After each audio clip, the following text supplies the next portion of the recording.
പണ്ട് സച്ചിൻ തെണ്ടുൽക്കർ ഏതോ ഒരു പരീക്ഷ +2 മറ്റാണെന്ന് തോന്നുന്നു, ഒരു സിക്സറിന് തോറ്റുപോയി എന്നൊരു വാർത്ത അന്ന് കണ്ടതായിട്ട് ഓർക്കുന്നുണ്ട്. സൂര്യവംശിയാണെങ്കിൽ സിക്സർ മാത്രമേ അടിക്കുന്നുള്ളൂ എന്നുള്ളത്. മത്സരത്തിന് ശേഷം കമ്മിൻസ് പറഞ്ഞ ഞാനൊരു വൈഭവ് ഫാനാണ്. കാരണം ഈ പ്രായത്തിൽ ഈ കുട്ടി കാണിക്കുന്ന അത്ഭുതങ്ങൾ ഭയങ്കര അത്ഭുതമാണ്. സഞ്ജു സാംസൺ നന്നായി പെർഫോം ചെയ്ത മത്സരങ്ങളെല്ലാം അവർ ജയിച്ചു. അതെല്ലാം ഒരു ഒറ്റയാൾ പ്രകടനങ്ങളുമായിരുന്നു. മുംബൈ പ്ലേ ഓഫിൽ എത്തിയാൽ ചിലപ്പോൾ ഫൈനലിലായിരിക്കും അവരെ കാണുക. അത്രയും എക്സ്പീരിയൻസ് ഉള്ള, കിരീട വിജയം നേടി പരിചയമുള്ള ടീമാണ്. പക്ഷേ ലീഗ് മത്സരങ്ങൾ ജയിക്കാതെ എങ്ങനെ പ്ലേ ഓഫിലെത്തും? മനോരമ ഓൺലൈൻ സ്പോർട്സ് പോഡ്കാസ്റ്റിലേക്ക് എല്ലാവർക്കും സ്വാഗതം. ഞാൻ സുനീഷ് തോമസ്. ഞാൻ ഷമീർ റഹ്മാൻ. ഈ സീസണിൽ ആദ്യമായിട്ടാണല്ലേ നമ്മൾ രണ്ടുപേരും ഒരുമിച്ചൊരു വീഡിയോ പോഡ്കാസ്റ്റിൽ ഒരുമിച്ച് വരുന്നത്? തീർച്ചയായും. നമ്മളെ പോഡ്കാസ്റ്റ് ചെയ്യുന്നുണ്ടെങ്കിലും വീഡിയോ പോഡ്കാസ്റ്റ് ഈ വർഷം ആദ്യമാണ്. ഈ IPL-ന്റെ ഈ ഒരു നിർണായക ഘട്ടത്തിൽ തന്നെ നമുക്കിങ്ങനെ ഒന്ന് ഒരുമിച്ചിരുന്ന് ഇതുപോലൊരു ചർച്ച ഒരു നല്ല കാര്യമാണ്. ഞാൻ ഈ കഴിഞ്ഞ ദിവസം യൂട്യൂബ് ചാനലുകൾ ഇങ്ങനെ എടുത്ത് നോക്കായിരുന്നു. വെറുതെ ഇങ്ങനെ മൊബൈൽ ഇങ്ങനെ സ്ക്രോൾ ചെയ്ത് നോക്കിയപ്പോൾ കാണുന്നത് ഈ IPL-ന്റെ വീഡിയോകൾ. ഈ IPL-ന്റെ വീഡിയോകൾ എന്ന് പറഞ്ഞാൽ ഷോർട്സാണ്. പ്രത്യേകിച്ച് നമ്മുടെ മലയാളികളായ ക്രിക്കറ്റ് പ്രേമികളായ പിള്ളേരെ, കുറച്ച് കുട്ടികളൊക്കെ ചെയ്യുന്ന വീഡിയോസ് ഒത്തിരി കണ്ടു. എന്ന് എനിക്ക് മനസ്സിലായൊരു സംഗതി, അല്ലെങ്കിൽ എനിക്ക് തോന്നിയൊരു സംഗതി എന്ന് വെച്ചാൽ IPL-ന്റെ ഒരു ജനകീയത വളരെയധികം കൂടി. ചെറിയ കാര്യങ്ങൾ, മൈന്യൂട്ടായ കാര്യങ്ങൾ മുതൽ, ഇപ്പോൾ ഒരു വിക്കറ്റിൻ്റെ അല്ലെങ്കിൽ ഒരു ബോളിൻ്റെ ടേണിങ് അല്ലെങ്കിൽ ഒരാളുടെ ബാറ്റിംഗ് ശൈലി, ഇതിനെയൊക്കെ അനലൈസ് ചെയ്യുന്ന കുട്ടികളുടെ വീഡിയോ വരെ വളരെ ജനകീയമായി തുടങ്ങി. അതിൻ്റെ അർത്ഥം IPL ഉണ്ടാക്കിയ ഒരു ഇമ്പാക്റ്റ് കേരളത്തിലാണെങ്കിൽ പോലും നമ്മുടെ കുട്ടികളുടെ ഉള്ളിൽ പോലും ഉണ്ടാക്കിയൊരു ഇമ്പാക്റ്റ് വളരെ വലുതാണെന്നല്ലേ? IPL വളരെ മോഡേൺ ആയ ഒരു എൻ്റർടൈൻമെൻറ്റായി മാറിയിരിക്കുന്നു എന്നുള്ളതാണ്. അതായത് ചെറിയ കുട്ടികൾ മുതൽ വളരെ മുതിർന്ന ആളുകൾ വരെ റെഗുലറായിട്ട് കാണുന്നുണ്ട്. നമ്മൾ ഓരോ മാച്ചിൻ്റെയും വ്യൂവർഷിപ്പൊക്കെ നോക്കിക്കഴിഞ്ഞാൽ വലിയ കോടികളുടെ നമ്പറാണ് കാണുന്നത്. പിന്നെ പ്രൈം ടൈമാണ്. ഈ മാത്രമല്ല, മത്സരങ്ങളുടെ നിലവാരം വളരെ കൂടിയിരിക്കുന്നു. എന്തെങ്കിലുമൊക്കെ ഈ കാഴ്ചക്കാർക്ക് കിട്ടുന്നുണ്ട് എൻ്റർടൈൻ ചെയ്യാൻ എന്നുള്ളത് വലിയൊരു വസ്തുതയാണ്. അതുകൊണ്ടായിരിക്കണം ഇത്രയും ഒരു അരങ്ങായിട്ട്, ഒരു ആഘോഷമായിട്ട് ആളുകൾ IPL-നെ കാണുന്നത് എന്നാണ് എൻ്റെ ഒരു സ്പോർട്സ്. നമ്മൾ ഒരു കാലത്ത് നമുക്ക് അംഗീകരിക്കാനും ഉൾക്കൊള്ളാനും പ്രയാസമുള്ളൊരു കാര്യമായിരുന്നു, അതായത് sports as A business model എന്ന് പറയുന്നത്. പക്ഷേ ഇപ്പോൾ അങ്ങനെയല്ല.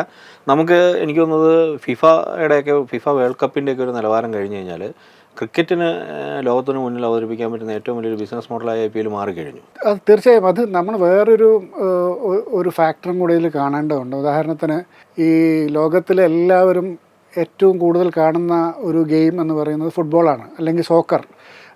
അത് കഴിഞ്ഞാൽ ക്രിക്കറ്റാണ്. അതിന് പ്രധാന കാരണം ഇന്ത്യയിലെ ജനസംഖ്യ ഒന്ന്, നമ്മുടെ അയൽരാജ്യങ്ങളായ പാകിസ്ഥാൻ, ബംഗ്ലാദേശ്, ശ്രീലങ്ക തുടങ്ങിയ ഈ നമ്മുടെ സബ് കോണ്ടിനെൻറ്റിലെ മറ്റ് രാജ്യങ്ങൾ, ഇത്രയും നാടുകളിലെ ഈ ഐബോളുകൾ കിട്ടുന്ന ഒരു ഗെയിമാണ്. അപ്പം ഫുട്ബോൾ കഴിഞ്ഞ് കഴിഞ്ഞാൽ പെട്ടെന്ന് നമ്മൾ ആലോചിച്ചാൽ ടെന്നീസ്, അങ്ങനെ തുടങ്ങിയ ഗെയിമുകൾക്കൊന്നും അല്ല. ഫാൻ ഫേവറേറ്റ് എന്ന് പറയുന്നത് 2ാം സ്ഥാനത്താണ് ക്രിക്കറ്റ്. അതിൻ്റെ ഏറ്റവും വലിയ മാർക്കറ്റായ ഇന്ത്യയിൽ കൂടുതൽ റിഫ്ലക്റ്റ് ചെയ്യുന്നു. നമ്മളത് ആസ്വദിക്കുന്നുണ്ട്. ഇപ്പോൾ അതാണ് വസ്തുത. തീർച്ചയായിട്ടും. നമ്മൾ കണ്ടിട്ടുള്ളൊരു സംഗതി, ക്രിക്കറ്റ് എന്ന് പറയുമ്പോൾ ഒരു ജെന്റിൽമാൻസ് ഗെയിമായി തുടങ്ങിയ ഒരു സംഗതി. 5 ദിവസം നീണ്ടു നിൽക്കുന്ന ടെസ്റ്റ് മത്സരത്തിൽ നിന്ന് അത് പെട്ടെന്ന് വൺ ഡേയിലേക്ക് വന്നു. ഈ വൺ ഡേയിൽ നിന്ന് ഒരു ദിവസം മുഴുവൻ നീളുന്ന ക്രിക്കറ്റ് മത്സരത്തിൽ നിന്ന് 20 ഓവർ മാത്രമുള്ള 2020 എന്ന് പറയുന്ന അതിൻ്റെ ഏറ്റവും ഷോർട്ടസ്റ്റ് ആയിട്ടുള്ള ഈ ഫോർമാറ്റിലേക്ക് വന്നതോടുകൂടിയാണ് ഇതിന് ഇത്രയും വലിയൊരു വികാസവും വളർച്ചയും എല്ലാം ഉണ്ടായത്. അത് IPL ശരിക്കും പറഞ്ഞാൽ അത് ഏറ്റവും അധികം ആഘോഷിക്കുകയാണ്. ഇപ്പോൾ ക്രിക്കറ്റ് എന്ന് പറഞ്ഞാൽ തന്നെ ഒരു 2020 ആണ്. ബാക്കിയൊക്കെ അതിൻ്റെ ഒരു ക്ലാസിക് ഇതിലേക്ക് വരുന്നു. ഇപ്പോൾ ചെസ്സിൽ പറയുകയാണെങ്കിൽ നമ്മൾ ക്ലാസിക് ചെസ്സും റാപ്പിഡ് ചെസ്സും ഒക്കെ ഉണ്ടെന്ന് പറയുന്ന പോലെ തന്നെ ക്രിക്കറ്റിൻ്റെ ഒരു റാപ്പിഡ് ഫോമാണ്. അതെ. തീർച്ചയായും. ഇപ്പം ഞാനിപ്പോൾ ഇങ്ങനെ ആലോചിക്കുമായിരുന്നു, മുമ്പ് സുനീഷിന് ഓർക്കുന്നുണ്ടോ, പ്രത്യേകിച്ച് ഈ സീസൺ IPL-ന്റെ കാര്യം പറയുകയാണെങ്കിൽ അങ്ങനെ ഒരു ചിന്തയിലാണ് എൻ്റെ പഴയ ഒരു ഓർമ്മ. പണ്ട് സച്ചിൻ തെണ്ടുൽക്കർ ഏതോ ഒരു പരീക്ഷ +2 മറ്റാണെന്ന് തോന്നുന്നു, ഒരു സിക്സറിന് തോറ്റുപോയി എന്നൊരു വാർത്ത അന്ന് കണ്ടതായിട്ട് ഓർക്കുന്നുണ്ട്. 6 മാർക്കിൻ്റെ വ്യത്യാസത്തിൽ സച്ചിൻ പരാജയപ്പെട്ടു. പക്ഷേ അന്ന് ആർക്കും അതിൽ വിഷമം ഉണ്ടായിരുന്നില്ല. സച്ചിന് പോലും വിഷമമില്ലായിരുന്നു എന്ന് തോന്നുന്നു. കാരണം അന്ന് ആ കാലത്ത് എല്ലാവരും സച്ചിൻ്റെ കളി കാണാൻ ഈ TV-യുടെ മുന്നിൽ വരിക, അന്ന് ഓഫീസിൽ പോകാതിരിക്കുക, ക്ലാസ് കട്ട് ചെയ്ത് കുട്ടികൾ അന്ന് TV ഷോപ്പുകളുടെ മുന്നിൽ നിൽക്കുക, കളി കാണുക തുടങ്ങിയൊരു കാലം ഉണ്ടായിരുന്നല്ലോ. ഇപ്പോൾ അതുപോലെ ആയിരിക്കുന്നു നമ്മുടെ സൂര്യവംശിയായിട്ട് 10ാം ക്ലാസ് പരീക്ഷ പോലും എഴുതിയിട്ടില്ലെന്ന് തോന്നുന്നു. അപ്പം സച്ചിൻ ഒരു സിക്സറിന് തോറ്റു എന്ന് പറയുമ്പോൾ ഇപ്പം സൂര്യവംശിയാണെങ്കിൽ സിക്സർ മാത്രമേ അടിക്കുന്നുള്ളൂ എന്നുള്ളതാണ്. 37 സിക്സറോ മറ്റോ അടിച്ചിരിക്കുന്നു. സൂര്യവംശിയുടെ കളി കാണാൻ മാത്രം ആളുകൾ കാത്തിരിക്കുന്നു. അന്ന് വ്യൂവർഷിപ്പ് കൂടുതലാണ്. സൂര്യവംശി ഇപ്പം 400 റൺസ് IPL ഏറ്റവും പെട്ടെന്ന് തികച്ച ഒരു ബാറ്ററായി മാറിയത് കഴിഞ്ഞ ദിവസമാണ്. അല്ല, അതിൽ ഒരു കാര്യം കൂടിയുണ്ട്. ഇപ്പം IPL-ൽ ഏറ്റവും വലിയൊരു സംഗതി, IPL-ന്റെ മോസ്റ്റ് വാല്യുബിൾ പ്ലെയർ MVP, അതിപ്പം നിലവിൽ നോക്കുമ്പോൾ സൂര്യവംശിയാണ്, 400 റൺസ്. കൂടാതെ വേറെ 2 കാര്യങ്ങൾ കൂടിയുണ്ട്. ഏറ്റവും കൂടുതൽ 6 അടിച്ച ആൾ സൂര്യവംശിയാണ്, എമർജിങ് പ്ലെയറും സൂര്യവംശിയാണ്. ഈ 3 സ്ഥാനങ്ങളും ഒരേ സമയം കൈവശം വെച്ച മറ്റൊരു താരമില്ല. അതെ അതെ, അത് ഇന്ത്യൻ ക്രിക്കറ്റിന് നല്ല ലോക ക്രിക്കറ്റിന് തന്നെ ഒരു അത്ഭുതമാണ്. കഴിഞ്ഞ ദിവസം പാറ്റ് കമ്മിൻസ് ഇവിടേക്ക് ഇന്ത്യയിലേക്ക് IPL കളിക്കാൻ വേണ്ടി വന്നു. ഫസ്റ്റ് മാച്ച് രാജസ്ഥാൻ റോയൽസിനെതിരായ കളിയായിരുന്നല്ലോ. ആ കളിയിൽ അവരാണ് ഹൈദരാബാദാണ് ജയിച്ചത്, കമ്മിൻസിൻ്റെ ടീമാണ് ജയിച്ചെങ്കിലും മത്സരത്തിന് ശേഷം കമ്മിൻസ് പറഞ്ഞ് ഞാനൊരു വൈഭവ് ഫാനാണ്. കാരണം ഈ പ്രായത്തിൽ ഈ കുട്ടി കാണിക്കുന്ന അത്ഭുതങ്ങൾ ഭയങ്കര അത്ഭുതമാണ്. നിങ്ങളൊരു ബോളറാണ്, നിങ്ങൾ നന്നായി ബോൾ എറിഞ്ഞില്ല എങ്കിൽ അവനത് അടിച്ച് സിക്സർ ആക്കിയിരിക്കും എന്നാണ് കമ്മിൻസ് പറഞ്ഞത്. അപ്പോൾ സൂര്യവംശി IPL തുടർന്ന് ഇന്ത്യൻ ടീമിലേക്ക് വരാൻ പോവാണ്. ഇപ്പോൾ അയർലൻഡ് പര്യടനത്തിനുള്ള ഇന്ത്യൻ ടീമിൽ ഒരുപക്ഷെ സൂര്യവംശി ഉണ്ടായേക്കും.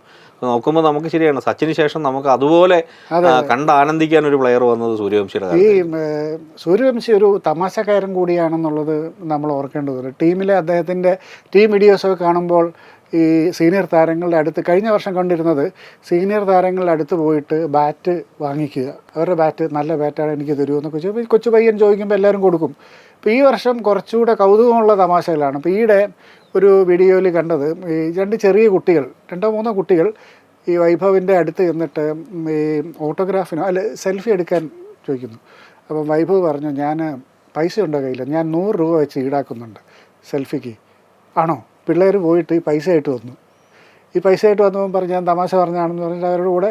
അപ്പോൾ അങ്ങനെ സ്പോണ്ടേനിയസ് ആയിട്ട് തമാശ പറഞ്ഞ് അപ്പം ആ ഫാൻ ബേസിന് ചെറിയ കുട്ടികളുടെ ഏറ്റവും വലിയ താരമായിട്ട് മാറിക്കഴിഞ്ഞിരിക്കുന്നു. മുതിർന്നവർക്കാകട്ടെ ചെറിയ കുട്ടിയോടുള്ളൊരു വാത്സല്യവും ഈ വൈഭവിനോടുണ്ട് എന്നുള്ളത്. 15 വയസ്സല്ലേ സഞ്ജു സാംസൺ കഴിഞ്ഞ രാജസ്ഥാൻ റോയൽസ് ക്യാമ്പിൽ ഒരു കഥ പറഞ്ഞ് ഓർക്കുന്നില്ലേ? രാഹുൽ ദ്രാവിഡ് വൈഭവ് സൂര്യവംശിയെ വിളിച്ച് സഞ്ജുവിനോട് ഉപദേശിക്കാൻ പറഞ്ഞത് അടിക്കണം, പക്ഷേ ഇങ്ങനെ എല്ലാ പന്തും നോക്കി വേണം കളിക്കാനെന്ന് പറഞ്ഞ് രാഹുൽ ദ്രാവിഡിൻ്റെ അടുത്തേക്ക് വിളിച്ചു. ദ്രാവിഡ് കണ്ടപാടെ അവൻ ആദ്യം പറഞ്ഞത്, എന്താ വൈഭവ് എങ്ങനെയാണ് കളിക്കാൻ പ്ലാൻ ചെയ്യുന്നത്? പന്ത് കിട്ടിയാൽ ഞാൻ അടിക്കും, ഫസ്റ്റ് ബോൾ അടിക്കുമെന്ന് പറഞ്ഞാൽ. അത് ഇപ്പം ബുംറ ആയാലും ശരി, മാർക്കോ യാൻസൺ ആയാലും ശരി, ഹർഷദീപ് സിംഗ് ആയാലും ശരി, ഹേസൽവുഡ് ആയാലും ശരി, എല്ലാവർക്കും കിട്ടിയിട്ടുണ്ട്. ഇതിനകം ആർക്കും കാര്യത്തിൽ അതിലൊരു പക്ഷഭേദം ഇല്ല, എല്ലാവർക്കും കിട്ടി. 15 വയസ്സുകാരനായതുകൊണ്ട് ഇതിൽ ബുംറ ആരാന്നൊന്നും പുള്ളിക്ക് ശരിക്കും അറിയത്തില്ല എന്ന് തോന്നുന്നു. പേടിയില്ലാത്തതുകൊണ്ടായിരിക്കും. അല്ലാത്തവരൊക്കെ ആ ഒരു പേടിയോടെയല്ലേ നിൽക്കുള്ളൂ. തീർച്ചയായും അങ്ങനെ ഒരു പ്രശ്നമില്ല. അപ്പം അങ്ങനെ ഈ രസകരമായ കാര്യങ്ങളുടെ കൂടെ നമ്മൾ ഈ വർഷത്തെ IPL പറ്റി ആലോചിക്കുമ്പം എന്തുകൊണ്ടാണ് ഇത് കഴിഞ്ഞ IPL ആകർഷകമായത് എന്ന് നോക്കിയപ്പോൾ ചില കണക്കുകൾ എൻ്റെ ശ്രദ്ധയിൽപ്പെട്ടിരുന്നു. അതായത് ഉദാഹരണത്തിന് നമ്മൾ ഈ IPL വളരെ മോഡേണായി എന്ന് നമ്മൾ ഈയിടെയൊക്കെ ലോകകപ്പിൻ്റെ സമയത്തൊക്കെ പറഞ്ഞിരുന്നു. നമ്മൾ പറയുമല്ലോ ഈ എന്താണ് പവർ പ്ലേ ബാറ്റിംഗ് ആണ് ഒരു IPLനെ ഏറ്റവും ആകർഷകമാക്കുന്ന ഒരു സംഗതി. 4കളും 6കളൊക്കെ വരുന്നു. അപ്പോൾ ആദ്യത്തെ 6 ഓവറിൽ ഈ 2024 വരെയുള്ളൊരു കണക്ക് വെച്ചിട്ട് ഈ ഏതാണ്ട് ആവറേജ് സ്കോർ 54.2 റൺസായിരുന്നു. ഇപ്പോൾ അത് 68.7, അതായത് ആവറേജ് സ്കോറാണ്. അപ്പം ലക്നൗ സൂപ്പർ ജയൻസ് തുടങ്ങി വളരെ, അതായത് 200 റൺസ് എടുക്കാത്ത ടീമുകളുടെ റൺസ് കൂടെ കൂട്ടിയിട്ടാണ് ഇത് പറയുന്നത്. അപ്പം ശരാശരി നല്ല ടീമുകൾ 80 റൺസിന് മുകളിൽ സ്കോർ ചെയ്യുന്നുണ്ട് എന്നുള്ളതാണ്. 6 ഓവറിൽ 80 റൺസ് എടുക്കുക എന്ന് പറയുന്നത് തന്നെ ഒരു കാഴ്ചയാണല്ലോ, ഒരു അരങ്ങാണ്. അപ്പോൾ അതുകൊണ്ട് കൂടിയാണ് അത്. പക്ഷേ സ്കിൽഫുള്ളായ താരങ്ങൾക്കേ പറ്റും, വെറും ഫ്ലൂക്കല്ലല്ലോ. എല്ലാ കളിയിലും ഇപ്പം വൈഭവ് സൂര്യവംശി, ബുംറ ആയാലും ശരി, ഹേസൽവുഡ് ആയാലും ശരി, മാർക്കോ യാൻസൺ ആയാലും ശരി, എല്ലാവരെയും ആക്രമിച്ച് കളിക്കുന്നു. പക്ഷെ അതിന് സ്കില്ല് വേണം. ആ സ്കിൽ ലെവൽ വല്ലാതെ ഉയർന്നിരിക്കുന്നു എന്നുള്ളതാണ് എനിക്ക് തോന്നിയൊരു കാര്യം. അത് സുനീഷിന് ആ കാര്യത്തിൽ തീർച്ചയായിട്ടും ഞാനത് വൈഭവിനെ തന്നെ ഉദാഹരണമായിട്ട് പറയും. അപ്പോൾ വൈഭവിൻ്റെ ഒരു ഹാൻഡ് പവർ എത്ര വലുതാണെന്ന് പോലെ ആലോചിക്കാറുണ്ട്. അതുപോലെ ബാറ്റ് സ്പീഡ്, ഈ ഒരു 2020 വേണ്ട ചില ഏറ്റവും നിർബന്ധമായും വേണ്ട ചില കാര്യങ്ങളാണ് ഇതൊക്കെ. ഇതിനൊരു പ്രത്യേക പരിശീലനം ആവശ്യമാണ്. നമ്മളിപ്പം ഒരു ടെസ്റ്റ് ക്രിക്കറ്റ് കളിക്കുന്ന ഒരാൾ കോപ്പി ബുക്ക് ശൈലിയിൽ കളിക്കാനായിരിക്കും നോക്കുക. കാരണം ഏറ്റവും കൂടുതൽ പന്തുകൾ ഏറ്റവും ക്ലാസിക്കായി ഡിഫെൻഡ് ചെയ്ത് കളിക്കേണ്ടത് എങ്ങനെയെന്നുള്ളതാണ്. ഇപ്പോൾ നമ്മൾ രാഹുൽ ദ്രാവിഡിൻ്റെ കളി കാണുമ്പോൾ, അല്ലെങ്കിൽ ഇപ്പോൾ നമ്മുടെ KL രാഹുലിൻ്റെ കളി കാണുമ്പോൾ നമുക്കത് ഓർമ്മ വരാറുണ്ട്. കാരണം ഏറ്റവും മനോഹരമായ ഒരു കുറവും പിഴവും പറയാനില്ലാത്ത വിധത്തിൽ ബോളിനെ ബാറ്റ് കൊണ്ട് നേരിടുന്നത്. പണ്ട് ഷുവൈബ് അക്തറിൻ്റെ, പാകിസ്ഥാൻ പേസർ അക്തറിൻ്റെ അതിവേഗത്തിൽ വന്ന പന്തുകൾ ദ്രാവിഡ് ഇങ്ങനെ അവിടെ തട്ടി അവിടെ ഇട്ട് അയാളെ അപമാനിച്ചു. പുള്ളിക്ക് ദേഷ്യം വന്നു. അപ്പോൾ ആ ഒരു സ്കില്ലല്ല ഇപ്പോൾ ഈ 2020 വേണ്ടത്. 2020 വൈഭവ് ഒക്കെ വരുന്ന ഏത് പന്തും, ബുംറയുടെ ഫസ്റ്റ് ബോൾ മുംബൈ ഇന്ത്യൻസിനെതിരായ കളിയിൽ ബുംറ എറിഞ്ഞ ഫസ്റ്റ് ബോൾ വൈഭവ് 6 അടിക്കുമ്പോൾ ബുംറന് ഒരു കള്ളച്ചിരിയോടെയാണ് തിരിച്ചു പോകുന്നത്. കാരണം അതിന് വേണ്ടത് വേറൊരു സ്കില്ലാണ്. ആ സ്കില്ലിന് വേണ്ട രീതിയിൽ ഇപ്പോൾ ഷമീർ തുടക്കത്തിൽ പറഞ്ഞ പോലെ തന്നെ ഈ പവർ പ്ലേ ബാറ്റിംഗ് ഒരു ആവറേജ് ശരാശരി 80 റൺസിനും ഈ കഴിഞ്ഞ കളിയിൽ ഒരു പഞ്ചാബിനെതിരായ കളിയിൽ രാജസ്ഥാൻ 80 റൺസിന് മുകളിലായിരുന്നു പവർ പ്ലേ സ്കോർ. അപ്പോൾ അങ്ങനെ കളിക്കാൻ വേണ്ടി തന്നെ പരിശീലനം കിട്ടിയ ബാറ്റർമാരാണ് വരുന്നത്. ഇപ്പം വൈഭവ് ആണെങ്കിലും അയാളുടെ പവർ പ്ലേക്കകം അയാളുടെ കളി തീർത്ത് തിരിച്ചു പോകാനാണ് നോക്കുന്നത്. അല്ലെങ്കിൽ അഭിഷേക് ശർമ്മ ആണെങ്കിലും അദ്ദേഹം ആ ഒരു സമയത്തിനകം കളി തീർത്ത് തിരികെ പോകാനാണ് നോക്കുന്നത്. ആ സമയത്ത് അവർക്ക് കളിക്കുന്ന ശൈലിയും മറ്റൊന്നാണ്. അതിന് ആ രീതിയിലുള്ള ട്രെയിനിങ് ഇപ്പോൾ വന്നു. ക്രിക്കറ്റ് ആ രീതിയിൽ മാറി. ആ തുടക്കത്തിൽ പറഞ്ഞല്ലോ മോഡേൺ ഒരു ക്രിക്കറ്റ് എന്ന് പറഞ്ഞല്ലോ, ആ ഒരു മോഡേൺ പരിശീലനം വളരെ വളരെ വ്യത്യസ്തമായ രീതിയിലുള്ള പരിശീലനം ഒക്കെ കിട്ടുന്നുണ്ട്. അതാണ് അതിന് കാരണം. തീർച്ചയായും ഇതിനോട് ചേർത്ത് വെച്ച് ആ ഒരു കാര്യം കൂടി സൂചിപ്പിക്കുകയാണ്. അപ്പം നമ്മളെ ഈ IPL നമ്മൾ ശ്രദ്ധിച്ചൊരു കാര്യം, ഈ കഴിഞ്ഞ ആഴ്ച ഈ ഡൽഹി ക്യാപിറ്റൽസ് അവർ 265 റൺസ് എടുത്തു കഴിഞ്ഞപ്പോൾ വളരെ ഹാപ്പി ആയിട്ടായിരിക്കും പോയത്. പക്ഷേ പഞ്ചാബ് വളരെ നിഷ്പ്രയാസം ആ മത്സരം ചേസ് ചെയ്തു. കഴിഞ്ഞ ദിവസം പഞ്ചാബ് 222 റൺസ് എടുത്തു. രാജസ്ഥാൻ വളരെ നിഷ്പ്രയാസം 220 പ്ലസ് സ്കോറുകൾ പോലും സേഫ് അല്ല എന്നുള്ളതാണ്. അപ്പം അത് തന്നെ എൻ്റർടൈൻമെൻറ്റാണ്. ആദ്യം ബാറ്റ് ചെയ്യുന്ന ടീം 222 റൺസ് എടുക്കുക എന്ന് പറയുന്നത് തന്നെ ഈ 4കളും 6കളും ഉറപ്പാണല്ലോ. അത്രയും സ്കോർ എത്തിക്കാൻ പറ്റില്ല. അതായത് മുൻപൊക്കെ ഒരു ടീമിൻ്റെ മൊത്തം സ്ട്രൈക്ക് റേറ്റ് ഒരു അറൗണ്ട് 160 ഒക്കെ ആയിരുന്നു. അത് നല്ലതാണെന്നായിരുന്നു പറഞ്ഞത്. അപ്പം 150 റൺസ് സേഫാണ്, നമ്മൾ അത്യാവശ്യം നന്നായിട്ട് ഡിഫെൻഡ് ചെയ്യാൻ പറ്റുന്ന സ്കോർ, നല്ല ബൗളേഴ്സ് വരുന്നു, ധോണിയുടെ ക്യാപ്റ്റൻസി വരുന്നു, അങ്ങനെയൊക്കെ ജയിക്കാൻ പറ്റും. അതൊക്കെ ഇപ്പോൾ സ്വപ്നം മാത്രമാണ്, നടക്കില്ല. 260 എടുത്തിട്ട് ജയിക്കാൻ പറ്റുന്നില്ല എന്നുള്ളൊരവസ്ഥ. അതും ഒരു പാറ്റേണാണ് ഈ സീസണിൽ. അതെ, ഞാൻ ഓർക്കുന്നുണ്ട് 96 ലോകകപ്പിൽ നമ്മൾ ജയസൂര്യയുടെ അരവിന്ദ ഡിസിൽവയുടെ ഒക്കെ ഒരു എക്സ്പ്ലോസീവ് ബാറ്റിംഗ് കണ്ട ലോകകപ്പ്. ആ ലോകകപ്പിന് മുമ്പ് വരെ വൺ ഡേയിലെ തന്നെ ഒരു വലിയ സ്കോറായിരുന്നു ഈ 220, 260 260 റൺസ് ഒരു വൺ ഡേയിൽ എടുത്താൽ പോലും ഇപ്പോഴാണെങ്കിൽ പോലും ചില ടീമുകൾ വളരെയധികം കഷ്ടപ്പെടുന്നു. അങ്ങനെ നിൽക്കുമ്പോഴാണ് ഒരു 20 ഓവർ മാത്രമുള്ള ഒരു കളിയിൽ വന്നിട്ട് ഈ 260 റൺസ് ഒരു ആർക്കും ചേസ് ചെയ്തെടുക്കാൻ പറ്റുന്നൊരു ടോട്ടലായി മാറി എന്നുള്ളത് ഇതാണ്. അത് ഒരു സ്കോറും സുരക്ഷിതമല്ല, ഷമീർ പറഞ്ഞ പോലെ എന്ന് എനിക്ക് തോന്നുന്നു. ഇപ്പം 2020 നമുക്ക് ഒരു സ്കോറും സുരക്ഷിതമായി പറയാൻ പറ്റില്ല. മാക്സിമം എന്നുള്ളതാണല്ലോ ഇതിൻ്റെ ഒരു വാക്ക്. 20 ഓവർ 120 പന്ത്, 120 പന്തിൽ 120 മാക്സിമം ആവുന്നൊരു കാലം പോലും ഇതുവരെ ആവുന്നില്ല ചിലപ്പോൾ. അതെ, അത് തീർച്ചയായും. അതായത് ഇപ്പോഴത്തെ ഒരു രീതി എന്താണെന്ന് വെച്ച് കഴിഞ്ഞാൽ, നമ്മുടെ ബാറ്റിങ്ങിലാണെങ്കിൽ ഇപ്പം 3 ഫേസുകളായിട്ടാണ് ഈ ടീമുകൾ ഇതിനെ കാണുന്നത്. ഒന്ന് നമ്മുടെ തുടക്കത്തിൽ പവർ പ്ലേ, അത് കഴിഞ്ഞിട്ടുള്ള ഒരു ഫേസ് 15 ഓവർ വരെയുള്ള, അത് കഴിഞ്ഞ് പിന്നെ ഡെത്ത് ഓവറുകൾ. ഈ 3 ഫേസിലും അറ്റാക്ക് ചെയ്തിട്ട് കൂടുതൽ റൺസ് എടുക്കുക. അപ്പം ഒരു ഗ്രൗണ്ടിലെ പാർ സ്കോർ 220 ആണെങ്കിൽ 20-25 റൺസ് എക്സ്ട്രാ എടുക്കുക എന്നാലേ രക്ഷയുള്ളൂ. അപ്പോൾ അതാണ് ഒരു പാറ്റേൺ. അത് ഒരു തരത്തിൽ. അപ്പോൾ അവർ ചിന്തിക്കുന്നത് നമുക്ക് പവർ പ്ലേയിൽ ഒരു 12 4 സ്കോർ ചെയ്യാൻ പറ്റുമോ, ബൗണ്ടറി അത് ഒരു 5 6 കൂടെ കിട്ടുകയാണെങ്കിൽ അത് 48-30 78, പിന്നെ 2 സിംഗിളിൻ്റെ കാര്യമുള്ളൂ, 80 അങ്ങനെയാണ് ചിന്തിക്കുന്നത്. കഴിഞ്ഞ ദിവസം പഞ്ചാബ് പരാജയപ്പെട്ട കളിയിൽ, പഞ്ചാബ് ആദ്യത്തെ തോൽവിയാണ് പഞ്ചാബിന്. ആ കളിയിൽ അവരുടെ പവർ പ്ലേ സ്കോർ 65 85-90 ഒക്കെ എടുത്തുകൊണ്ടിരുന്ന ടീമാണ്. അതിലെ വ്യത്യാസമാണ് അവരുടെ പരാജയത്തിന് കാരണം. അതിന് പ്രധാന കാരണം ആർച്ചറിൻ്റെ ബോളിംഗ് ആയിരുന്നു. ആർച്ചർ അവർ ബോളേഴ്സ് നോക്കുന്നത് എന്താണ്, ബാറ്റേഴ്സ് ഇപ്പോൾ 10-12 4 അടിക്കാൻ നോക്കുമ്പോൾ 10 ഡോട്ട് ബോൾ നമുക്ക് ഈ ആദ്യത്തെ 36 പന്തിൽ 10 ഡോട്ട് ബോൾ സൃഷ്ടിക്കാൻ കഴിയുമെങ്കിൽ 26 പന്ത് 4 ബൗണ്ടറി വെച്ചടിച്ചാൽ മാത്രമേ 80 എത്താൻ പറ്റുള്ളൂ. അപ്പോൾ ഈ ബാറ്റിംഗ് ടീമിൻ്റെ പവർ പ്ലേ സ്കോർ കുറയും, ബോളിംഗ് ടീമിൻ്റെ സാധ്യത കൂടും. അങ്ങനെയൊക്കെയുള്ളൊരു ട്രെൻഡിലേക്ക് ഈ വർഷം പോയിട്ടുണ്ട്. യോർക്കർ ലെങ്തിലുള്ള പന്തുകൾ എറിഞ്ഞ് ബോളർമാർ അടി വാങ്ങിയ കാര്യവും നമ്മൾ ശ്രദ്ധിച്ചിട്ടുണ്ടാകും. കാരണം ബോളിങ്ങിൻ്റെ ഒരു ലെങ്തിനെ കുറിച്ച് വളരെയധികം നമ്മൾ വളരെ കൃത്യമായി ചർച്ച ചെയ്യേണ്ട ഒരു സമയമാണ് തോന്നുന്നത്. പലപ്പോഴും പല അവസാന ഓവറുകൾ, ഡെത്ത് ഓവറുകളിൽ ബാറ്റർമാർ അടിക്കാൻ അവസരം കിട്ടുന്നതെന്ന് വെച്ചാൽ ഈ ബോളർമാർ ഈ ലെങ്തിന് ശ്രമിച്ച് പന്ത് കയ്യിൽ നിന്ന് കൺട്രോൾ നഷ്ടപ്പെടുന്നതാണെന്ന് തോന്നിയിട്ടുണ്ട്. അല്ല, അങ്ങനെ തോന്നിയിട്ടില്ല? തീർച്ചയായും ലെങ്ത്തിൽ അവരുടെ ഇതിൽ ലെങ്ത്തിൻ്റെ കാര്യം പറയുമ്പം ഏറ്റവും ശ്രദ്ധേയമായി തോന്നിയ മത്സരം RCBയും ഡൽഹിയുമായിട്ടുള്ള മത്സരമായിരുന്നു. അതിൽ ഭുവനേശ്വർ കുമാർ ഹേസൽവുഡ് ചുരുട്ടിക്കൂട്ടുക എന്ന് പറയുന്നില്ല.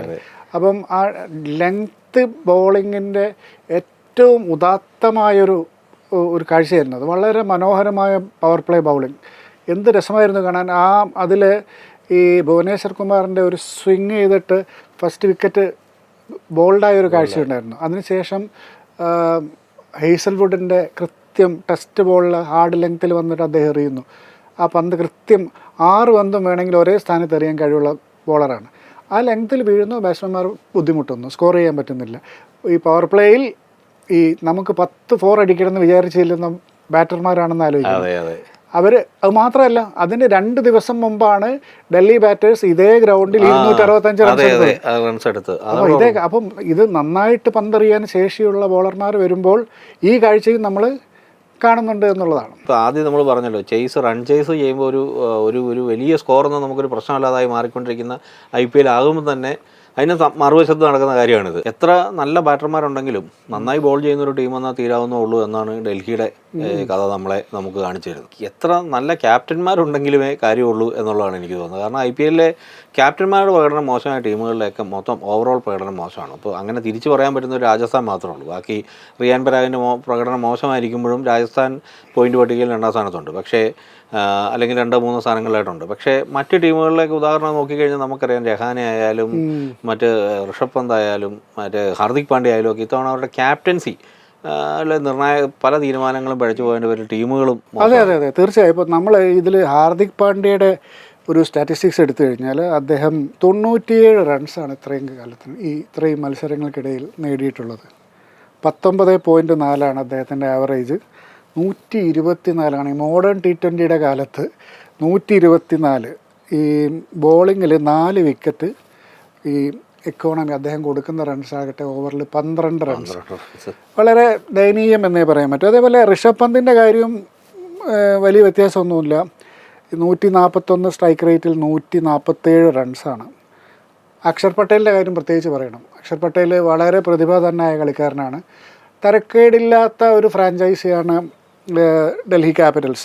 പക്ഷേ അക്ഷർ പട്ടേൽ 31 റൺസാണ് ഇതുവരെ എടുത്തിട്ടുള്ളത്, 7 വിക്കറ്റ്.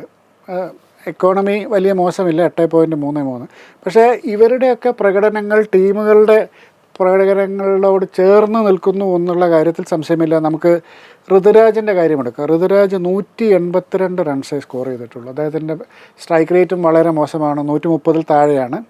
പിന്നീട് മുകളിലോട്ട് നോക്കുമ്പോൾ Shreyas Iyer 355 runs, 158 strike rate. Rajat Patidar ടീമിൻ്റെയൊക്കെ ശരിക്കും പറഞ്ഞാൽ ഒരു നട്ടല് പോലെയാണ് രജത് പാട്ടിദാറൊക്കെ ബാറ്റ് ചെയ്യുന്നത്. അദ്ദേഹം 164 സ്ട്രൈക്ക് റേറ്റാണ്. അത് എന്താ പറയുക, വളരെ ഒരു ഇൻസ്പയറിങ് ക്യാപ്റ്റൻസി എന്ന് പറയാവുന്ന ഘട്ടത്തിലാണ്. പക്ഷേ ഇൻസ്പയറിംഗ് ക്യാപ്റ്റൻസി അല്ലെങ്കിൽ ടീം ജയിക്കുന്നു. റിയാൻ പരാഗിൻ്റെ കാര്യം പറയുമ്പോൾ റിയാൻ പരാഗിനെ കുറിച്ച് സോഷ്യൽ മീഡിയയിൽ ഓരോ ദിവസവും എന്ന് പറഞ്ഞ പോലെയാണ് വിമർശനങ്ങൾ വരുന്നത്. കഴിഞ്ഞ ദിവസം കണ്ടു റിയാൻ പരാഗ് അവിടെ ഇലക്ട്രിക് സിഗരറ്റ് വലിക്കുന്നതിൻ്റെ വീഡിയോ പ്രചരിക്കുന്നുണ്ട്. അപ്പം ഈ വീഡിയോ വെറുതെ പ്രചരിക്കുകയല്ല, അതിൽ പറയുന്നൊരു കാര്യം BCCI നടപടി ഉടനെ എടുക്കും എന്നാണ്. BCCI നടപടിയോ മറ്റു കാര്യങ്ങളൊക്കെ വരുന്നതിന് മുമ്പ് തന്നെ ഈ ഹെയ്റ്റ് സ്പീച്ച് വളരെ നേരത്തെ ആരംഭിക്കുന്നു എന്നുള്ളതാണ്. അത് കാരണം അദ്ദേഹത്തിൻ്റെ പ്രകടനം മോശമായത് തന്നെ ആവാം. പരാഗിൻ്റെ കാര്യത്തിൽ എന്താ സംഭവിച്ചത്, പരാഗ് വന്നിട്ട് കുറേ സീസണുകളായി, ആകെ ഒരു സീസണിൽ മാത്രമാണ് പെർഫോം ചെയ്തത്. പക്ഷേ രാജസ്ഥാൻ ഇത്രയും കാലം പരാഗിനെ നിലനിർത്തി. പക്ഷേ ക്യാപ്റ്റനായപ്പോഴൊക്കെ അദ്ദേഹത്തിന് ഒരു ആറ്റിറ്റ്യൂഡ് പ്രോബ്ലം ഉണ്ടോ എന്ന് ഫാൻസിനൊരു സംശയമുണ്ട്. അദ്ദേഹം ഏറ്റവും കേമനായ ഒരു ബാറ്ററാണെന്നോ അല്ലെങ്കിൽ ഓൾറൗണ്ടറാണെന്നോ അല്ലെങ്കിൽ ക്യാപ്റ്റനാണെന്നൊക്കെയുള്ള ധാരണ അദ്ദേഹത്തിൻ്റെ ശരീരഭാഷയിലുണ്ടെന്ന് ആളുകൾ സംശയിക്കുന്നുണ്ട്. അതിനൊത്ത പ്രകടനമില്ല. പക്ഷേ രാജസ്ഥാനോട് മലയാളികൾക്കൊക്കെ ഒരു പ്രത്യേക താല്പര്യമുണ്ട്. സഞ്ജു ഉണ്ടായിരുന്നു, പിന്നെ ദ്രാവിഡിൻ്റെ പഴയകാല ചരിത്രമുണ്ട്, ഇപ്പോൾ സൂര്യവംശി വന്നപ്പോൾ ഇത് രാജസ്ഥാനോട് ആളുകൾക്കൊരു താല്പര്യമുണ്ട്. അങ്ങനെ ഒരു ടീമിൻ്റെ ക്യാപ്റ്റൻ്റെ ഭാഗത്തുനിന്ന് ഉണ്ടാകേണ്ട കാര്യങ്ങളല്ല സുനീഷ് പറഞ്ഞ പോലെ ഈ സിഗരറ്റ് വലിക്കുന്നതും പിന്നെ ഈ ആറ്റിറ്റ്യൂഡ് ആർക്കും ഇഷ്ടമില്ലല്ലോ, പ്രത്യേകിച്ച് ജെൻസി പുതിയ തലമുറയ്ക്കൊന്നും. അതൊക്കെ ആവണം എന്നാണ് ഞാൻ. ആറ്റിറ്റ്യൂഡിനെ കുറിച്ച് പറയുമ്പോൾ അത് വളരെ കറക്റ്റായ നിരീക്ഷണമാണ്. കാരണം ഇത് മുമ്പും പലപ്പോഴും നമ്മൾ ചർച്ച ചെയ്തിട്ടുണ്ട്. കാരണം ക്യാപ്റ്റന്മാരുടെ ആറ്റിറ്റ്യൂഡിൻ്റെ പേരിൽ അടിവാങ്ങുന്ന വേറൊരു ക്യാപ്റ്റനാണ് ഹാർദിക് പാണ്ഡ്യ. ഹാർദിക് പാണ്ഡ്യയുടെ ആറ്റിറ്റ്യൂഡ് കൊണ്ട് മാത്രമാണ് അദ്ദേഹത്തിൻ്റെ തീരുമാനങ്ങൾ മാച്ച് വിന്നിങ് ഒരു കപ്പ് വിന്നിങ് ക്യാപ്റ്റനായിട്ട് പോലും ഹാർദിക് പാണ്ഡ്യ ഇത്രയധികം വിമർശനം കേൾക്കാനുള്ള പ്രധാന കാരണം പാണ്ഡ്യയുടെ ആറ്റിറ്റ്യൂഡാണ്. കഴിഞ്ഞ പോഡ്കാസ്റ്റിൽ ഷമീർ തന്നെ പറഞ്ഞു, അവിടുന്ന് കോച്ച് പറയുന്നത് പോലും പാണ്ഡ്യ അക്സെപ്റ്റ് ചെയ്യുന്നില്ല. കാരണം ഇത് കാണുന്ന ക്രിക്കറ്റ് പ്രേമികൾക്ക് ഇത് ഒട്ടും അംഗീകരിക്കാനും ഉൾക്കൊള്ളാനും പറ്റത്തുമില്ല. റിയാൻ പരാഗിനെ പോലെ തന്നെയാണ് പാണ്ഡ്യ. പരാഗിൻ്റെ ഒരു കാര്യത്തിൽ പരാഗ് ഒരു നോർത്ത് ഈസ്റ്റുകാരനായ ഒരു ക്യാപ്റ്റൻ, പ്രത്യേകിച്ചും രാജസ്ഥാൻ റോയൽസ് നോർത്ത് ഈസ്റ്റിൽ ഗുവാഹട്ടിയിൽ ഉൾപ്പെടെ ഒരു ഹോം ഗ്രൗണ്ടായിട്ട് ഗുവാഹത്തി ചൂസ് ചെയ്യാനുള്ള കാരണങ്ങൾ പോലും അത്തരം ചില കാരണങ്ങൾ കൊണ്ടുകൂടിയാണ്. അങ്ങനെ രാജസ്ഥാൻ റോയൽസ് അങ്ങനെ പല കാരണങ്ങൾ കൊണ്ടാണ് റിയാൻ പരാഗിനെ ക്യാപ്റ്റൻ സ്ഥാനത്തേക്ക് നിയോഗിച്ചത്. പ്രത്യേകിച്ചും സഞ്ജു സാംസൻ്റെ ഇടയ്ക്ക് ഒരു പരിക്ക് വന്ന സമയത്താണ്. എനിക്ക് തോന്നുന്നു രാജസ്ഥാൻ റോയൽസിന് ആ ഒരു തീരുമാനം മാത്രം പിന്നെ ഒന്നുകൂടെ പരിശോധിക്കേണ്ടി വന്നേക്കാം. ഇത്തവണ ഒരു കപ്പ് വിൻ ചെയ്യുന്ന സാഹചര്യത്തിൽ ചിലപ്പോൾ വിജയിച്ചു നിൽക്കുന്ന ഒരു ക്യാപ്റ്റനെ മാറ്റില്ലായിരിക്കാം. പക്ഷേ എങ്കിൽ പോലും ഈ ശക്തമായി ഉയരുന്ന വിമർശനങ്ങൾ ഏറെക്കാലം കണ്ടില്ല എന്നടിക്കാൻ രാജസ്ഥാൻ റോയൽസിന് സാധിക്കുമെന്ന് തോന്നുന്നില്ല. മുംബൈയുടെ കാര്യത്തിലും അങ്ങനെ തന്നെയാണ്. മുംബൈയുടെ ഡ്രസ്സിംഗ് റൂമിലൊക്കെ വലിയ പ്രശ്നമായി നമ്മൾ കഴിഞ്ഞ പോഡ്കാസ്റ്റിൽ പറയുകയുണ്ടായി. ഇങ്ങനെ മുന്നോട്ട് പോവുകയാണെങ്കിൽ ഒരുപക്ഷെ ഹാർദിക് പാണ്ഡ്യ ഈ IPL-നിടയിൽ വെച്ച് തന്നെ ക്യാപ്റ്റൻ സ്ഥാനത്ത് നിന്ന് മാറേണ്ടി വരുമെന്നാണ് എനിക്ക് തോന്നുന്നത്. ഹാർദിക് പാണ്ഡ്യ എന്തു ചെയ്യും എന്നുള്ളത് വലിയൊരു ചോദ്യമാണ്. കാരണം ഈ നമ്മൾ മുംബൈയുടെ റോസ്റ്റർ എടുത്ത് നോക്കുകയാണെങ്കിൽ അതൊരു പ്ലേ ഓഫ് ടീമാണ്. ഒരുപക്ഷെ മുംബൈ പ്ലേ ഓഫിലെത്തിയാൽ ചിലപ്പോൾ ഫൈനലിലായിരിക്കും അവരെ കാണുക. അത്രയും എക്സ്പീരിയൻസ് ഉള്ള, പ്ലേ ഓഫ് പരിചയമുള്ള, കിരീട വിജയം നേടി പരിചയമുള്ള ടീമാണ്. അപ്പോൾ അത് പക്ഷേ ഈ ലീഗ് മത്സരങ്ങൾ ജയിക്കാതെ എങ്ങനെ പ്ലേ ഓഫിലെത്തും? ഒരു ടീം കോമ്പിനേഷൻ സെറ്റ് ചെയ്യാൻ അവർക്ക് കഴിഞ്ഞിട്ടില്ല. ഈ രോഹിത് ശർമ്മയ്ക്ക് പരിക്ക് പറ്റിയതിന് ശേഷം ഓപ്പണിംഗ് കോമ്പിനേഷൻ ശരിയായിട്ടില്ല. മിഡിൽ ഓവറിൽ നമുക്കറിയാം മധ്യനിരയിൽ ഇപ്പം സൂര്യകുമാർ യാദവും പലപ്പോഴും ഹാർദിക് പാണ്ഡ്യയ്ക്കും ഒന്നും ചെയ്യാൻ പറ്റുന്നില്ല. തിലക് വർമ്മ ഒരു മാസ്മരിക സെഞ്ചുറി നേടിയത് മാറ്റി നിർത്തിയാൽ ഒരു മധ്യനിര വളരെ മോശമായിരുന്നു. പിന്നീട് അവർക്ക് ശേഷം വരുന്നവരും കാര്യമായിട്ടൊന്നും സംഭാവന ചെയ്യുന്നില്ല. അത് അവരുടെ പ്രകടനത്തിൽ കാര്യമായി കാണാനുമുണ്ട്. ഇപ്പം പട്ടികയിൽ ഏറ്റവും പിന്നിലായിരിക്കുന്നു. ഇത്രയും ലെഗസിയുള്ള ഒരു ടീം ഇത്രയും പിന്നാക്കം പോകുന്നത് എന്തുകൊണ്ടെന്ന് ചോദിച്ചാൽ പലർക്കും ഉത്തരമില്ല. കൺസിസ്റ്റൻസി ഇല്ല, പെർഫോമൻസ് ഇല്ല. ബുംറയ്ക്ക് വരെ വിക്കറ്റുകൾ അധികം നേടാൻ കഴിയുന്നില്ല. എന്തുകൊണ്ടെന്ന് ചോദിച്ചാൽ ആർക്കും ഉത്തരമില്ല. ഈ ഷമീർ ഓർക്കുന്നുണ്ടാവുമല്ലോ, അതായത് IPL തുടങ്ങിയപ്പം IPL-ൻ്റെ ആദ്യ സീസണിലെ ബാംഗ്ലൂർ റോയൽ ചാലഞ്ചേഴ്സ് ടീമിനെ ഓർക്കുന്നില്ലേ? അനിൽ കുംബ്ലയും രാഹുൽ ദ്രാവിഡും ഒക്കെ ഉള്ള അന്നത്തെ ക്ലാസിക് ക്രിക്കറ്റ് കളിക്കുന്ന എല്ലാ സൂപ്പർ താരങ്ങളെയും വൻവില കൊടുത്ത് വാങ്ങി വിജയ് മല്യ. അവർക്ക് 2020-യുടെ ഒരു രീതിക്കനുസരിച്ച് മുന്നോട്ട് പോകാൻ പറ്റിയില്ല. അവസാനം ചാമ്പ്യന്മാരായത് ഈ ഷെയ്ൻ വോൺ കോച്ചും ക്യാപ്റ്റനുമായിരുന്ന രാജസ്ഥാൻ റോയൽസാണ്. അവിടെ ഷെയ്ൻ വോൺ അല്ലാതെ നല്ലൊരു കളിക്കാരൻ പോലും ഉണ്ടായിരുന്നില്ല നമ്മുടെ അന്നത്തെ കാഴ്ചപ്പാട് വെച്ച് നോക്കുമ്പോൾ. അല്ലെങ്കിൽ അതിന് മുമ്പത്തെ ഈ 2020 ലോകകപ്പ് തന്നെ ഇന്ത്യ വിടുന്നത് സച്ചിൻ തെണ്ടുൽക്കർക്കൊക്കെ വിശ്രമം കൊടുത്തിട്ട് മഹേന്ദ്ര സിംഗ് ധോണി എന്ന് പറഞ്ഞാൽ ആരും അറിയാത്തൊരു പയ്യനെ കൂട്ടി ക്യാപ്റ്റനാക്കി ഇന്ത്യ ചുമ്മാ ഒരു ടീമിനെ അയച്ചാണ്. പോയി കളിയൊക്കെ കണ്ടിട്ട് വാടാ മക്കളെ എന്ന് പറഞ്ഞ് വിട്ട ടീമാണ് കപ്പുമായിട്ട് തിരിച്ചു വന്നത്. ഈ ലെഗസിയെക്കുറിച്ച് പറഞ്ഞപ്പോഴേ എനിക്ക് ഈ ക്രിക്കറ്റിൽ നിന്നും മാറ്റമുള്ളൊരു കാര്യമാണ്. നമ്മൾ പഴയ സ്പാനിഷ് ലീഗിലെ പഴയ റയൽ മാഡ്രിഡിൻ്റെ ഒരു തലമുറയാണ് ഓർക്കുന്നത്. അതായത് സിദാനും ബെക്കാമും റോബർട്ടോ കാർലോസും എല്ലാവരും ഉള്ള റൗൾ ഗോൺസാലസും എല്ലാവരും നിറഞ്ഞു കളിച്ചുകൊണ്ടിരുന്ന ഒരു റയൽ മാഡ്രിഡ് ടീമുണ്ട്. ആ ടീം കുറേ കപ്പൊക്കെ വിൻ ചെയ്തെന്ന് പറഞ്ഞാലും അവരുടെ പ്രതിഭയുടെ ഒരാഴം വെച്ച് നോക്കുമ്പോൾ അവരുടെ അവർ ഡിസർവ് ചെയ്യുന്ന അത്രയും കപ്പ് വിൻ ചെയ്യാൻ സാധിച്ചില്ല. അതെ ഗലാക്റ്റിക്കോസ്. ആ ഒരു അവസ്ഥ തന്നെയാണ് മുംബൈ ഇന്ത്യൻസിന് ഇപ്പം നേരിട്ടുകൊണ്ടിരിക്കുന്നത്. പറഞ്ഞാൽ ഏത് നിമിഷം വേണമെങ്കിലും ഈ ടീമിന് ഒരു മാറ്റം വരാം. കാരണം അവർ പ്ലേ ഓഫിൽ എത്തിക്കഴിഞ്ഞാൽ ചിലപ്പോൾ പിന്നെ ഒരു കപ്പ് വിൻ ചെയ്തിട്ടായിരിക്കും തിരികെ വരിക. കാരണം അതിന് മാത്രമുള്ളൊരു പ്രതിഭാ ധാരാളിത്തം എന്ന് നമ്മൾ പറയുന്ന സംഗതി അവിടെ ഉണ്ട്. എന്താവും എന്നുള്ളത് കണ്ടറിയണം. അപ്പോൾ ഏതാണ്ട് 40 മത്സരങ്ങൾ പൂർത്തിയായ ഘട്ടത്തിലാണ് ഇപ്പം നമ്മൾ സംസാരിക്കുന്നത്. ഇനിയിപ്പം IPL പതുക്കെ ബിസിനസ് എൻഡിലേക്ക് കടക്കുകയാണ്. അപ്പം സുനീഷിൻ്റെ ഒരു നിരീക്ഷണത്തിൽ ഇപ്പോഴും നമ്മൾ നേരത്തെ പറഞ്ഞ പോലെ ആദ്യ സ്ഥാനക്കാർ വലിയ വ്യത്യാസമൊന്നും വന്നിട്ടില്ല. ഇപ്പം അതിൽ പഞ്ചാബ്, RCB, സൺറൈസേഴ്സ്, രാജസ്ഥാൻ. സൺറൈസേഴ്സും രാജസ്ഥാനും തമ്മിലുള്ള 4ാം സ്ഥാനത്തിന് വേണ്ടിയാണ് പുറകെ നിൽക്കുന്ന 5 ടീം മത്സരിക്കുന്നത്. അവർ ഈ 4ാം സ്ഥാനത്തിന് വേണ്ടിയുള്ള ഒരു കടുത്ത പോരാട്ടമാണ് മുന്നോട്ട് പോകുന്നതെന്ന് നമ്മൾ മറ്റൊരു പോഡ്കാസ്റ്റിൽ പറഞ്ഞത്. ഡൽഹി ക്യാപിറ്റൽസിനെ പോലെയുള്ള ടീമുകളും നമ്മുടെ സഞ്ജു സാംസണിൻ്റെ CSKയും എല്ലാം മുന്നോട്ട് വരാൻ സാധ്യതയുണ്ട്. വരട്ടെ എന്നാണ് എൻ്റെ ഒരു പ്രതീക്ഷ. എൻ്റെ ഒരു നിഗമനം ഇപ്പോൾ ഷമീർ ചോദിച്ചു തുടങ്ങിയത് അത് തന്നെയാണെന്ന് ഞാൻ മനസ്സിലാക്കുന്നത്. അതായത് ഈ പ്ലേ ഓഫിനെ കുറിച്ച് നമുക്ക് പതുക്കെ ചർച്ച ചെയ്ത് തുടങ്ങേണ്ട സമയമായി.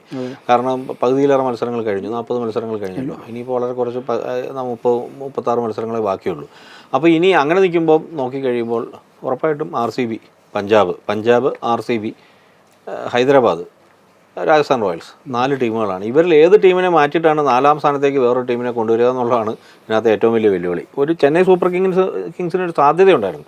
പക്ഷേ ചെന്നൈ സൂപ്പർ കിങ്സിൻ്റെ കൺസിസ്റ്റൻസി ഇല്ല. അവർക്ക് ഒരു കളി ജയിച്ചാൽ അടുത്ത കളി പരാജയപ്പെടുന്നു. അപ്പോൾ നമ്മൾ തന്നെ കണ്ടാണ് സഞ്ജു സാംസൺ നന്നായി പെർഫോം ചെയ്ത മത്സരങ്ങളിലെല്ലാം അവർ ജയിച്ചു.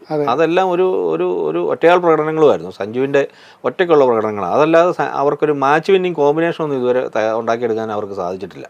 അതുകൊണ്ട് തന്നെ ചെന്നൈ സൂപ്പർ കിങ്സ് പ്ലേ ഓഫിലേക്ക് എത്തുന്ന കാര്യം സംഭവിച്ചാലായി എന്നല്ലാതെ അല്ലെങ്കിൽ അതെ ഈ 4ാം സ്ഥാനത്തിന് വേണ്ടിയുള്ള ഈ കടിപിടിയിൽ ആര് ജയിക്കുന്നു എന്നുള്ളത് ഉദാഹരണത്തിന് സഞ്ജുവിൻ്റെ ടീമിൻ്റെ കാര്യം പറഞ്ഞതുപോലെ ശുഭ്മൻ ഗില്ലിൻ്റെ ടീം അവരും ഹോട്ട് ആൻഡ് കോൾഡ് ഒരു കളി ജയിക്കുന്നു, അങ്ങനെ പോകുന്ന ടീമുകളും ഈ മധ്യത്തിൽ നമ്മൾ കഴിഞ്ഞ ഒരു പോഡ്കാസ്റ്റിൽ പറഞ്ഞു മിഡിൽ മഡിൽ അത് കിടന്ന് കഷ്ടപ്പെടുകയാണ്.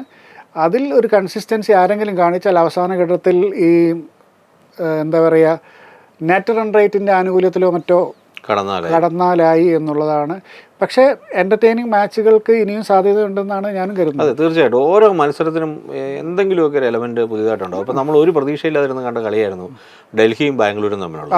ആ കളിയിലാണ് ഡൽഹിയെ ചെറിയ സ്കോറിന് ഔട്ടാക്കിയത്. അപ്പോൾ അതിലൊരു ജോഷ് ഹേസൽവുഡും ഭുവനേശ്വർ കുമാറും വിക്കറ്റിന് വേണ്ടി മത്സരിക്കുന്ന പോലെയാണ് നമുക്ക് തോന്നിയത്. സിക്സർ അടിക്കാൻ ഒരു 2 എൻഡിൽ നിൽക്കുന്ന ബാറ്റർമാർ മത്സരിക്കുന്ന പോലെയായിരുന്നു 2 എൻഡിൽ ബോൾ ചെയ്യാൻ വന്ന ബോളർമാർ വിക്കറ്റ് എടുക്കാൻ മത്സരിച്ചത്. എന്ന് പറഞ്ഞാൽ നമുക്ക് ഓരോ ദിവസത്തെയും കളിയിൽ എന്തെങ്കിലുമൊക്കെ ചില പ്രതീക്ഷകളുണ്ട്. പിന്നെ എനിക്ക് വലിയ സന്തോഷമായിരുന്നു പഞ്ചാബും രാജസ്ഥാനും തമ്മിലുള്ള മത്സരം കാണാൻ. കാരണം നമുക്കറിയാം ഏറ്റവും നല്ല മികച്ച 2 ടീമുകൾ തമ്മിലുള്ള കളിയായിരുന്നു അത്.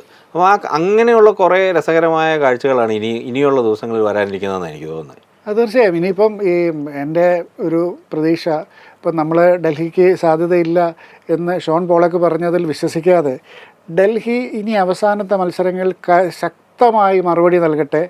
ഈ ഹാർദിക് പാണ്ഡ്യയുടെ ഈ ഫോമില്ലായ്മ എല്ലാം മാറി അദ്ദേഹം ശക്തനായി തിരിച്ചു വരട്ടെ, ടീം ശക്തമായി മുന്നോട്ട് വരട്ടെ. എങ്കിൽ മാത്രമേ ബാക്കിയുള്ള മത്സരങ്ങളും ഗംഭീരമാവുള്ളൂ. അല്ലെങ്കിൽ അവർ ഈ സീസണിൽ ഇനി സാധ്യതയില്ല, വെറുതെ കളിച്ചു നോക്കാം എന്ന മട്ടിലാണെങ്കിൽ ആവേശം ചോർന്നു പോയേക്കാനും സാധ്യതയാണ്. അതെ അതെ അതെ, നമുക്ക് ഇതിനകത്ത് ആകെ പ്രതീക്ഷിക്കാവുന്നതും ആശിക്കാവുന്നതും അത് തന്നെയാണല്ലോ. നമുക്ക് എല്ലാവരും വേണം. നമുക്ക് രോഹിത് ശർമ്മ വേണം, വിരാട് കോഹ്ലി വേണം, അതിനകത്ത് വൈഭവ് സൂര്യവംശിയും സഞ്ജു സാംസണും ഋതുരാജ് ഗൈക്വാദും രജത് പാട്ടീദാറും എല്ലാവരും ബാറ്റർമാർ മാത്രമല്ല ബോളർമാരുടെ കാര്യത്തിലായാലും അങ്ങനെ തന്നെയാണ്. അത് ബുംറ വേണം. ബുംറ തല്ലു വാങ്ങുന്നത് മാത്രമല്ല, ബുംറ ഗംഭീരമായി വിക്കറ്റ് നേടുന്നത് നമുക്ക് കാണാം. നമ്മൾ ക്രിക്കറ്റ് പ്രേമികളായ നമുക്ക് ആസ്വദിക്കാനുള്ള എല്ലാ വകയും ഇനി വരും ദിവസങ്ങളിലുള്ള മത്സരങ്ങൾ ഉണ്ടാവട്ടെ എന്നാണ് നമ്മുടെ ഒരു ആഗ്രഹം. എൻ്റെയും ആഗ്രഹം തന്നെ. കൂടുതൽ നല്ല മത്സരങ്ങൾക്കായി കാത്തിരിക്കാം. Thank you.